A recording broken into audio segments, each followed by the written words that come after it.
సుమంత్ గారు చాలా రోజుల తర్వాత మరొక సినిమాతోని వచ్చారు. అయితే ఈ సినిమాలో ఏంటంటే న్యూటన్స్ థర్డ్ లా అని చెప్పేసి సినిమా పేరు. మరి ఈ యొక్క టైటిల్ చూస్తూ ఉంటేనే మనకు చాలా డిఫరెంట్గా అనిపిస్తుంది కాబట్టి స్టోరీ కూడా చాలా డిఫరెంట్గా, చాలా కొత్తగా, అంటే స్టోరీ లైన్స్ ఏమైనప్పటికీ కూడా ఆ స్టోరీ చూపించే విధానం మాత్రం చాలా కొత్తగా చూపించారు డైరెక్టర్ గారు. అదేవిధంగా ఇప్పటి వరకు ఇలాంటి కొన్ని మనము థ్రిల్లర్ సినిమాలు చాలా చూసామన్నమాట. అంటే నెక్స్ట్ ఏం జరుగుతుంది, ఒక క్యూరియాసిటీ అనమాట, ఇంట్రెస్టింగ్గా ఉంటాయి స్టోరీస్ అన్నీ కూడా.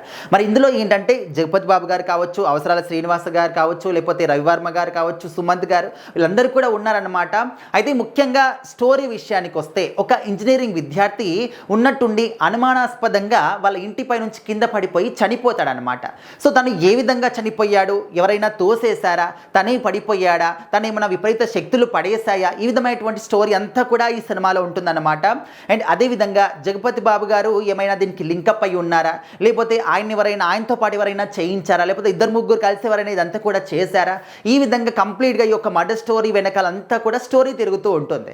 సో ఆ విధంగా ఈ స్టోరీని అంటే ఆ అబ్బాయి చనిపోవడం వెనకాల అసలు రీజన్ ఏంటని ఛేదించడానికి పోలీస్ అంటే సుమంత్ గారు ప్రయత్నాలు చేస్తూ ఉంటారు. సో ఆ ప్రయత్నాల్లోనే నెక్స్ట్ ఏం జరుగుతుంది, నెక్స్ట్ పాయింట్ ఏంటి, ఎక్కడ క్లూ దొరుకుతుంది, ఆ క్లూ ఎక్కడి వరకు తీసుకెళ్తుంది, అక్కడ వాళ్ళు నిజంగానే ఇదంతా కూడా నిజమేనా, అంటే ఈ స్టోరీ అంతా కూడా చాలా చాలా ఇంట్రెస్టింగ్గా కనిపిస్తూ ఉంటుంది అన్నమాట. మనందరూ కూడా చూస్తూ ఉంటాం రియల్ లైఫ్లో సిఐడి కావచ్చు, సిబిఐ కావచ్చు, వీళ్ళందరూ కూడా ఎట్లా ఇన్వెస్టింగ్ చేస్తూ ఉంటారు. ఒక పర్సన్ చనిపోయినప్పుడు ఆ పర్సన్ ఏ విధంగా చనిపోయాడు, ఎక్కడ చనిపోయాడు, నిజంగా తనే చనిపోయాడా, ఎవరైనా తోసేశారా, లేకపోతే తనే పడిపోయాడా, ఆత్మహత్య చేసుకున్నాడా, లేకపోతే ఎవరైనా ఇద్దరు ముగ్గురు కలిసి తోసేశారా, పక్క ప్లానింగ్ ప్రకారమే జరిగిందా, లేకపోతే ఏవైనా అతీత శక్తులు ఎవరైనా తనపైన విషప్రయోగాలు చేసి చంపేయించారా, ఈ విధంగా అన్ని కోణాల్లో కూడా ఆలోచిస్తూ ఉంటారు.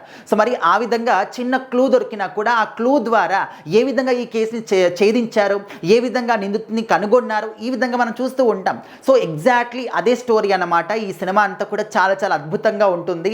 అండ్ ఇలాంటి సినిమాలు ఎక్కువ మంది ఇష్టపడుతూ ఉంటారు. ఎందుకంటే ఈ మధ్యకాలంలో లవ్ స్టోరీస్ వస్తూ ఉన్నాయి, కామెడీ సినిమాలు వస్తున్నాయి, మైథాలజీ సినిమాలు వస్తున్నాయి, ఈ విధంగా అన్ని రకాల సినిమాలు, హిస్టరీ సినిమాలు కూడా వస్తూ ఉన్నాయి. కానీ ఇలాంటి కొన్ని యాక్షన్ థ్రిల్లర్ సినిమాలు మాత్రం చాలా చాలా తక్కువగా, అంటే మొత్తానికి రావడం లేదని కాదు, తక్కువగా వస్తూ ఉన్నాయి. సో మరి సుమంత్ గారు అనగనగా సినిమాతోని ఈటీవీ విన్లో ఆ సినిమా ఇంత మంచి సూపర్ డూపర్ హిట్ అయిందో మనం చూసాము.